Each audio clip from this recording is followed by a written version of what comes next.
कारण किती होतं यापेक्षा नियमानं काहीतरी होतंय याला महत्त्व आहे. आणि हे सगळं करत असताना दत्त महाराजांनाच विनंती करायची की अहो महाराज, तुमची आठवण व्हावी यावर मला मर्यादित न ठेवता नित्य नवविधेची पात्रता येऊ द्या आणि आपलं कायम सानिध्य द्या.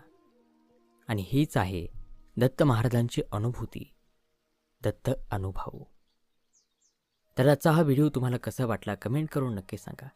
आपल्या काही समस्या किंवा प्रश्न असतील तर तेही आम्हाला कमेंट करा. आम्ही लवकरच त्याची उत्तरे तुम्हाला देत राहू. आणि अशाच नवनवीन व्हिडिओसाठी पाहत रहा मेड फॉर मराठी. चला तर पुन्हा भेटूयात पुढील व्हिडिओत एका अशाच नवीन माहितीपूर्ण व्हिडिओसोबत. तोपर्यंत नमस्कार, धन्यवाद. श्री गुरुदेव दत्त.